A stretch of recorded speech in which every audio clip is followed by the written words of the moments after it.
ዓለምን በእጁ የያዘው አምላክ ዋጋው ስንት ነው ብላችሁ አስባችሁ ታውቃላችሁ?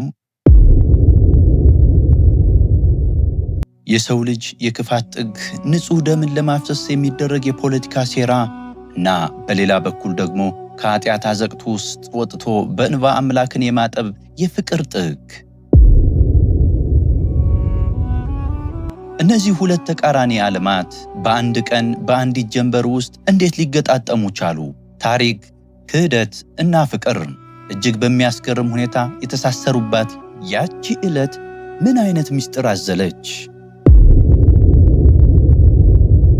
በስመ አብ ወወልድ ወመንፈስ ቅዱስ አሐዱ አምላክ አሜን። የተወደዳችሁና የተከበራችሁ የቻናላችን ቤተሰቦች በያላችሁበት የእግዚአብሔር ጸጋና ሰላም ከእናንተ ጋር ይሁን። ዛሬ የምንጓዘው ከ2000 ዓመታት በፊት ወደ ነበረችው ኢየሩሳሌም ነው። በዛሬው መሰናዷችን የክፋት ሹክሹክታ የሰፈነበትን የካህናት ጉባኤ አዳራሽ፣ ልብን በሚመስጥ የሽቱ መዓዛና በእንባ ጅረት የተሞላውን የቢታንያውን ቤት እንዲሁም የታሪክ አቅጣጫን የቀየረውን እና የ30 ብር የክህደት ውል የተፈረመበትን አስደንጋጭ ትዕይንት እናነሳለን። ይህ አውዳሚ የክህደት ማዕበልና የንስሐ እንባ ፏፏቴ ስታዳምጡ በገዛ ሕይወታችሁ ውስጥ እኔ በየትኛው ጎራ ነኝ ብላችሁ ራሳችሁን እንድትጠይቁ ያደርጋችኋል። አሁን ሕሊናችሁን ሰብስቡ። ወደ ሰሞነ ሕማማት ብር ወደ ረቡዕ ምክረ አይሁድ ጉዟችን እንጀምራለን። ኢየሩሳሌም በፋሲካ ድባብ ተሞልታለች። መንገዶቿ ከመላው ዓለም በመጡ አይሁዶች ተጨናንቀዋል። ነገር ግን ከዚህ ሃይማኖታዊ ግርግር በስተጀርባ በካህናት አለቆችና በፈሪሳውያን የውስጥ አዳራሽ ውስጥ ሌላ እጅግ የጠቆረ ድባብ ነግሶ ነበር። ሰኞና ማክሰኞ ጌታችን ኢየሱስ ክርስቶስ በቤተ መቅደስ ውስጥ እያስተማረ የእነርሱን ግብዝነት እርቃኑን ሲያስቀረው ፊታቸው በቁጣ ጠቁሮ ነበር። በምን ሥልጣን ይህን ታደርጋለህ ብለው ጠይቀው፣ እርሱ ግን በመለኮታዊ ጥበብ ሲረታቸው በሕዝብ ፊት አፍረትን ተከናንበው ነበር። ረቡዕ ጠዋት አየሩ ራሱ ከበድ ይላል።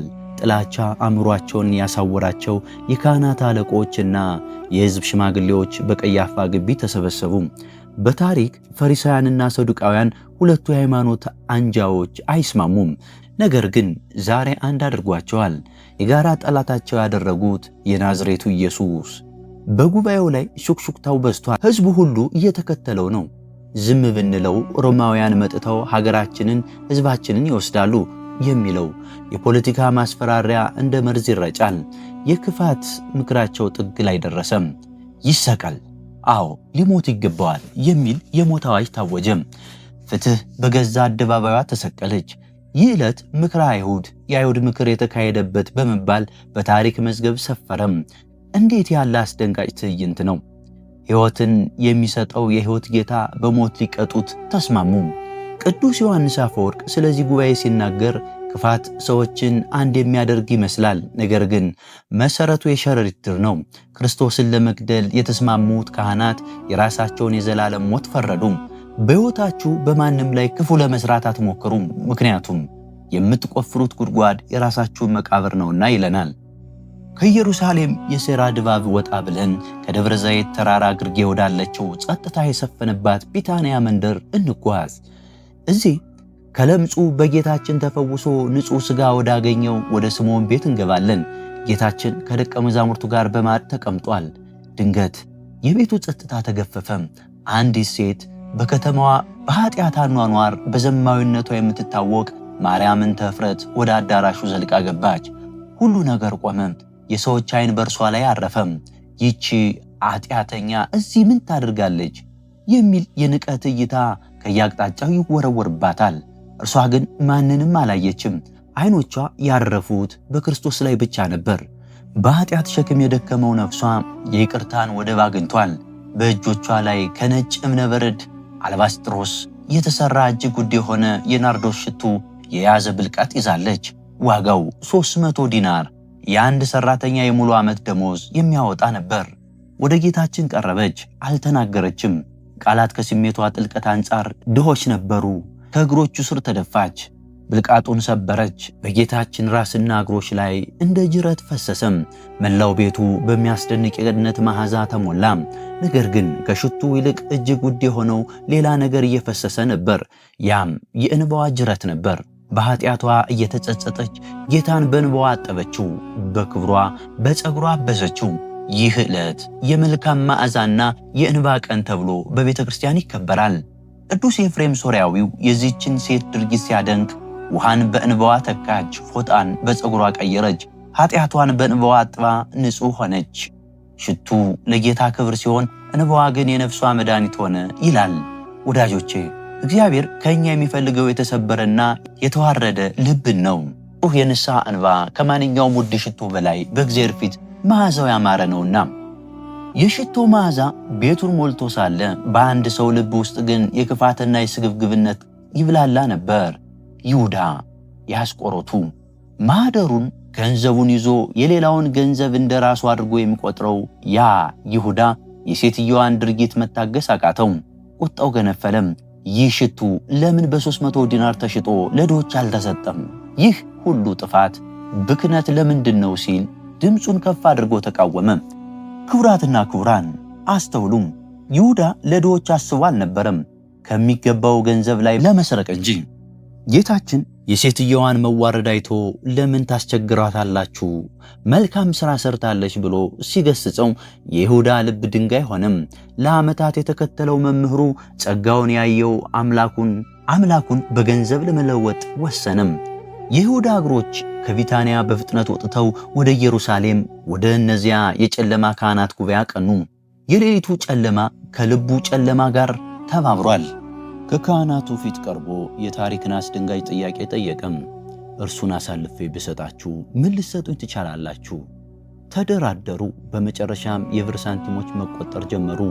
1፣ 10፣ 20፣ 30 የብር ዲናር የአንድ ባሪያ መግዣ ዋጋ። በዚህችም ቅጽበት ክህደት ማኅተሙን አረፈም። የዓለም ፈጣሪ በገዛ ፍጡር በ30 ጥፍር አረንጓዴ ብር ተሸጠም። ይህ ዕለት የይሁዳ ክህደት የተጠነሰሰበት አስፈሪ ቀን ነው። አባ ጊዮርጊስ ዘጋስጫ በመጽሐፈ ምስጢር ይሁዳ ሆይ የብር ፍቅር አሳወረህ፣ ለሰማይና ለምድር የማይመጥነውን ጌታ በ30 ብር ሸጥከው፣ ገንዘቡን በላኸው ወይስ አንቆ ገደለህ? በማለት የገንዘብ ፍቅር ስግብግብነት ሰውን ከፈጣሪ እንደሚያጣላ አበክሮ ያስተምራል። ወዳጆቼ ዛሬም ድረስ በዘመናችን እውነትን፣ ወንድማማችነትንና እምነትን በርካሽ ጥቅም የሚሸጡ ስንት ይሁዳዎች አሉ። ራሳችንን መርምር። ይህ የረቡዕ ዕለት የሁለት ተቃራኒ ገጸ ባህሪያት አስገራሚ ትርኢት የተፈጸመበት ነው። በአንድ በኩል ስሟ የጠፋ በኃጢአት የተበላሸች ነገር ግን ያላትን ሀብት 300 ዲናር የሚያወጣ ሽቱ ሙሉ በሙሉ ለክርስቶስ በመስጠት ፍቅሯን የገለጸች ሴት፣ በሌላ በኩል ጌታን 3 ዓመት የተከተለ ታምራቱን ያየ ነገር ግን ጌታውን በርካሽ ዋጋ በ30 ብር አሳልፎ የሸጠው ደቀ መዝሙር። ጌታችን ኢየሱስ ክርስቶስ በዚህ ሁሉ መሃል ፍጹም መለኮታዊ ብያኔውን አስተላለፈም። ቆሻሻ በተባለችው ሴት ላይ ለተሰነዘረው ትችት ሲመልስ እውነት እላችኋለሁ ይህ ወንጌል በዓለም ሁሉ በሚሰበክበት ስፍራ ይህች ሴት ያደረገችው ደግሞ ለእርሷ መታሰቢያ ሊሆን ይነገራል ብሎ በማቴዎስ ወንጌል ምዕራፍ 26 ቁጥር 13 ላይ ገለጸም። ይህ ቃል በቤተ ክርስቲያን ታሪክ ውስጥ ፈጽሞ የማይፋቅ ሐውልት ሆነም። ይሁዳ ጌታን ሽጦ ዘላለማዊ እርግማንን ሲገዛ፣ ያች ሴት ግን እንባዋን አፍሳ ዘላለማዊ ክብርንና ስሬትን ገዛች። ታዲያ አሁን ከዚህ ሁሉ በኋላ ምን ሊፈጠር ነው? የይሁዳ የክህደት ውል ተፈርሟል። የሞት አዋጅ ታውጇል። የፋሲካውን በዓል እየቀረበ ነው። ይሁዳ መምህሩን አሳልፎ የሚሰጥበት አመቺ ጊዜ መፈለግ ጀምሯል። ክርስቶስ ግን በዝምታ የዓለምን መዳን ወደሚያስገኘው የመከራ መስቀል ጉዞውን ቀጥሏል። ቅዱስ አውግስጢኖስ ይህንን ንጽጽር ሲያብራራ ይሁዳ ጌታን በ30 ብር ሲሸጠው፣ ሴቷ ግን ጌታን በ300 ዲናር ሽቱ ገዛችው። እኛስ ዛሬ ለክርስቶስ ያለን ዋጋ ስንት ነው? ፍቅራችን ነው ወይስ ጥቅማችን የሚበልጥብን ሲል ይጠይቃል። ወዳጆቼ የእኛም የሕይወት ብልቃጥ ይሰበር፣ ራስ ወዳድነታችን ይፍረስ፣ የንስሐ ሽቱ በጌታ እግር ስር እናፍስስ። የተወደዳችሁ አድማጮቻችን ይህ የዕለተ ረቡዕ ታሪክ በዚህ ያበቃል። ነገር ግን አየሩ አሁንም በጭንቀት እንደተሞላ ነው። ሐሙስ ዕለት በዚያች ምስጢራዊት የጸሎት ሌሊት በመጨረሻው ራት ላይ ምን ይፈጠር ይሆን? የይሁዳ መጨረሻና የክርስቶስ የጌቴሴማኒ ጸሎት እንዴት ይሆን? ልብን በሚያርድ እና ነፍስን በሚያናውጥ የጸሎተ ሐሙስና የስቅለት ታሪክ በቀጣይ ክፍላችን እስክንገናኝ ድረስ ሰላም እግዚአብሔር አይለየን። ወስብሐት ለእግዚአብሔር ወለወላዲቱ ድንግል ወለመስቀሉ ክቡር። ይቆየን። ቻናላችን ሰብስክራይብ፣ ላይክ እና ሼር በማድረግ የመንፈሳዊ በረከት ተካፋይ ይሁኑ።